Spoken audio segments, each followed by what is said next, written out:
नमस्कार दोस्तों, आपका स्वागत है हमारे YouTube channel live news top 10 पर। आइए नज़र डालते हैं आज की बड़ी खबरों पर। नेपाल के पीएम केपी शर्मा ओली का बेतुका बयान कि असली अयोध्या नेपाल में है। सेना की बड़ी कामयाबी, 250 से 300 आतंकवादी थे घुसपैठ की फिराक में, सेना ने कर दिया तबाह। दिल्ली दंगों के मास्टरमाइंड ताहिर हुसैन की जमानत खारिज। सुप्रीम कोर्ट की तरफ से अमरनाथ यात्रा को हरी झंडी।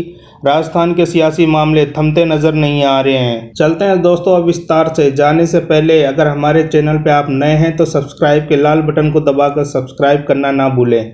नेपाल के प्रधानमंत्री केपी शर्मा ओली अपनी सत्ता बचाने के लिए कुछ अजब गजब कारनामे करते दिख रहे हैं, जिससे भारतीय मीडिया का खूब ध्यान एकत्रित करते हैं। कभी लिपू लेख तथा कभी काला पानी को अपने हिस्से में बताया तो कभी भारतीय निजी मीडिया चैनल बंद करवा दिया। बीते दिन सोमवार नेपाल के प्रधानमंत्री केपी शर्मा ओली ने बताया असली अयोध्या नेपाल में है और मर्यादा श्री पुरुषोत्तम को नेपाली बताया। केपी शर्मा ओली का कहना है कि भारत स्थित अयोध्या को सीता नहीं दी थी, बल्कि नेपाल में स्थित राजकुमार को दी गई थी। चलते हैं दोस्तों अगली बड़ी खबर की ओर। भारतीय सेना की ताबड़तोड़ जवाबी कार्रवाई में पीओके में स्थित आतंकवादियों के लॉन्चिंग पैड को तबाह किया। सैन्य अधिकारियों के अनुसार सर्दी शुरू होने से पहले ही भारत में पाकिस्तान अधिक से अधिक घुसपैठियों को प्रवेश कराना चाहता है। पीओके में 250 से 300 आतंकवादी कोई लॉन्चिंग पैड पर घुसपैठ के फिराक में बैठे थे। उत्तरी कश्मीर के नेसाम में 11 जुलाई को 2 घुसपैठिए मार गिराए थे। दरअसल बता दूं, नौशहरा के लाल सेक्टर में भारतीय सेना द्वारा एलओसी से घुसपैठ की बड़ी साजिश को विफल बनाते हुए पाकिस्तानी सेना द्वारा बनाए गए लॉन्चिंग पैड को ध्वस्त कर दिया गया। सेना के इस कार्रवाई में 10 से ज्यादा आतंकवादी मारे गए तथा कुछ आतंकवादी घायल बताए जा रहे हैं। दिल्ली दंगों के मास्टरमाइंड ताहिर हुसैन की जमानत खारिज। दिल्ली करकटडुमा कोर्ट ने सोमवार को आईबी अधिकारी के मर्डर केस के मुख्य आरोपी ताहिर हुसैन की जमानत खारिज कर दी। कोर्ट ने खारिज करते हुए ये कहा कि दिल्ली दंगों में गहरी साजिश नजर आ रही है। इससे पहले करकटडुमा कोर्ट में 650 पन्नों की चार्जशीट में ताहिर हुसैन सहित 10 लोगों को आरोपी बताया गया।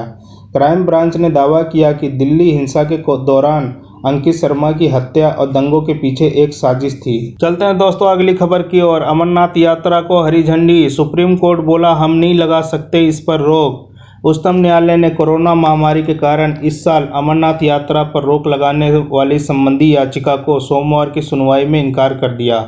न्यायालय ने कहा हम जिला प्रशासन के काम में दखल नहीं दे सकते। Justice D.Y.. Chandrachud, justice Indu Malhotra और जस्टिस ए.एम. जोसेफ की खंडपीठ ने अमरनाथ लंगर ऑर्गेनाइजेशन एवं अन्य याचिका को ये कहते हुए खारिज कर दिया कि आयोजन के दौरान स्वास्थ्य के लिए बरती जाने वाली सावधानियों पर फैसले लेने का सरकार का काम है और ऐसे करते वक्त सभी दिशा निर्देश का पालन हो। जस्टिस चंद्रचूड़ ने यह भी कहा कि जम्मू कश्मीर अब केंद्र शासित प्रदेश बन चुका है, जहां कोरोना को लेकर केंद्र सरकार का दिशा निर्देश लागू होता है। चलते हैं दोस्तों अगली बड़ी खबर की ओर। कांग्रेस की अगुवाई वाली राजस्थान में सीएम अशोक गहलोत और मुख्यमंत्री सचिन पायलट के बीच सियासी उठापटक थमने का नाम नहीं ले रही है। इस बात पर एक बार फिर कांग्रेस ने विधायक दल की बैठक मंगलवार की सुबह 10 बजे बुलाई है। इसमें पायलट को फिर से आमंत्रित किया गया है। सोमवार को सियासी संकट को देखते हुए सीएम गहलोत के आवास पर कांग्रेस विधायक दल की बैठक हुई थी, जिसमें करीब 100 से अधिक विधायक शामिल हुए। उसके बाद सभी को होटल में शिफ्ट किया गया। कांग्रेस पार्टी राज्य में अपने किले को बचाने के लिए लगातार कोशिश कर रही है। इस बात पर नेता रणदीप सिंह सुरजेवाला, अजय माकन और अविनाश पांडे जयपुर में हैं। वहीं राहुल गांधी और प्रियंका गांधी भी लगातार हस्तक्षेप कर रहे हैं। चलते हैं दोस्तों अगली बड़ी खबर की ओर। चीन और अमेरिका के बीच एक बार और गर्मा गर्मी देखने को मिल रही है। चीन के विदेश मंत्रालय ने सोमवार को कहा कि चाइना के राष्ट्रपति के विषयों पर गलत व्यवहार करने वाले अमेरिकन व्यक्तियों तथा उनके संस्थान को प्रतिबंध लगाने जा रहे हैं। इस फैसले के तहत American senator Marco Rubio, Ted Cruz, Chris Smith और ब्राउन बक पर प्रतिबंध लगाए गए हैं, जो कि ट्रंप प्रशासन धार्मिक समिति के राजदूत हैं।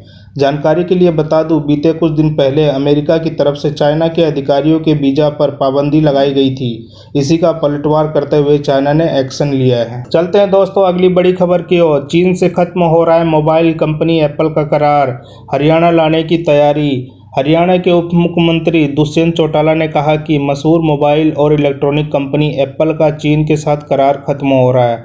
अगर ये कंपनी भारत में आती है तो बड़ी उपलब्धि होगी।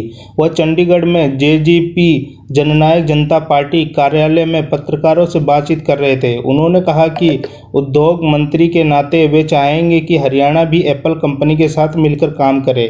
इससे यहां औद्योगिक विकास को रफ्तार मिलेगी। जो उद्योग दूसरे देशों को छोड़कर भारत आना चाहते हैं, उन्हें यहां स्थापित करने का भरपूर प्रयास करेगा। चलते हैं दोस्तों अगली बड़ी खबर की ओर। राजस्थान सरकार में गर्मा गर्मी के बाद महाराष्ट्र सरकार अलर्ट, सीएम उद्धव से मिले पवार। राजस्थान में राजनीतिक घटनाक्रम के बीच महाराष्ट्र में चल रही गठबंधन की सरकार भी अलर्ट हो गई है। राष्ट्रवादी कांग्रेस पार्टी प्रमुख शरद पवार ने मुख्यमंत्री उद्धव ठाकरे से मुलाकात की। बताया जा रहा है कि दोनों नेताओं के बीच राजस्थान के सियासी घटनाक्रम को लेकर चर्चा हुई। शरद पवार से पहले कांग्रेस के प्रदेश अध्यक्ष राजस्व मंत्री बाला साहब थोराट ने भी सीएम ठाकरे से मुलाकात की थी। दिलचस्प बात यह है कि सामाना के अधिकारी संपादक संजय राउत से शरद पवार ने अपने इंटरव्यू में कह चुके हैं कि महाराष्ट्र में गठबंधन सरकार में सहयोगी पार्टियों के बीच और अधिक बातचीत करते रहने की जरूरत है। चलते हैं दोस्तों अगली बड़ी खबर की ओर। लंदन में चीन के खिलाफ प्रदर्शन में भारतीयों के साथ आए पाकिस्तानी, साथ मिलकर गाया वंदे मातरम। भारत का राष्ट्रीय गीत पाकिस्तानी गाए ऐसा होना दुर्लभ है, लेकिन रविवार को लंदन में ऐसा होता देखा गया। लंदन में चीनी दूतावास के बाहर एक विरोध प्रदर्शन में कुछ पाकिस्तानियों को भारतीयों के साथ कदम से कदम मिलाकर चलते और भारत का राष्ट्रीय गीत गाते देखा गया। इस प्रदर्शन का आयोजन चीन के विस्तारवादी नीतियों के खिलाफ भारतीय प्रवासी समूह द्वारा किया गया था। इसमें पाकिस्तानी मानवाधिकार कार्यकर्ता आरिफ आजकिया भी शामिल हुए, जो अपने देश के बारे में कड़वी और नग्न सच्चाई बोलने में विश्वास करते हैं। उन्होंने भारतीयों के साथ मिलकर बॉयकॉट चीन, चीन मुर्दाबाद के नारे लगाए। आजकिया ने कहा, आज जीवन में पहली बार मैंने वंदे मातरम गाया है। चलते हैं दोस्तों अगली खबर की ओर। गूगल कंपनी भारत में करेगी 75,000 करोड़ का निवेश। गूगल कंपनी भारत में लगभग 75,000 करोड़ का निवेश करेगी। कंपनी के सीईओ सुंदर पिचाई ने सोमवार को गूगल फॉर इंडिया के सालाना कार्यक्रम में इसकी घोषणा की। कोरोना के कारण इस बार ये कार्यक्रम वर्चुअल हुआ। सुंदर पिचाई ने इस अवसर पर कहा कि भारत की डिजिटल अर्थव्यवस्था को बढ़ावा देने के लिए गूगल कंपनी 10 अरब अमेरिकी डॉलर यानी करीब 75,000 करोड़ रुपए का निवेश करेगी। पिचाई ने कहा कि कोविड-19 के इस दौर में ऑनलाइन लाइफलाइन बन गई है।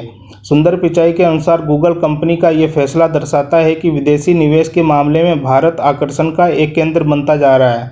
पिचाई ने यह भी कहा कि गूगल के निवेश से भारतीय प्रधानमंत्री नरेंद्र मोदी के डिजिटल इंडिया परियोजना को पूरा करने में बहुत मदद मिलेगी। केंद्रीय संचार मंत्री रविशंकर प्रसाद और केंद्रीय मानव संसाधन विकास मंत्री रमेश पोखरियाल ने भी कार्यक्रम को ऑनलाइन संबोधित किया।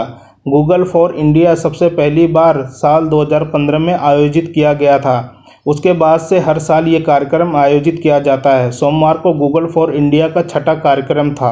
चलते हैं दोस्तों अगली बड़ी खबर की ओर। भारत में हुआ कोरोना 9 लाख के पार।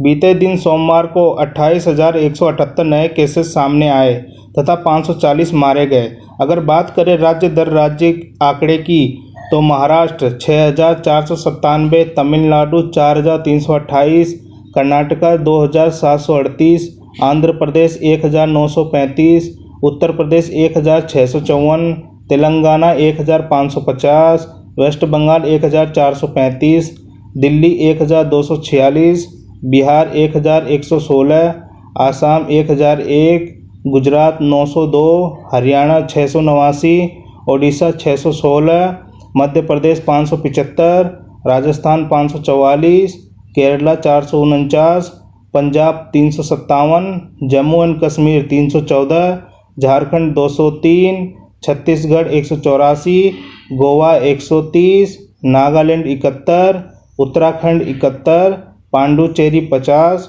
हिमाचल प्रदेश 30, चंडीगढ़ 29, अरुणाचल प्रदेश 27, त्रिपुरा 26, दादर नगर हवेली 25, मेघालय 21, मणिपुर 17, लद्दाख 7, अंडमान निकोबार 3, मिजोरम 2, सिक्किम 2 मरीज पाए गए। अगर आपको वीडियो पसंद आए तो सब्सक्राइब के लाल बटन को दबाकर सब्सक्राइब करना न भूलें। जय हिंद, जय भारत।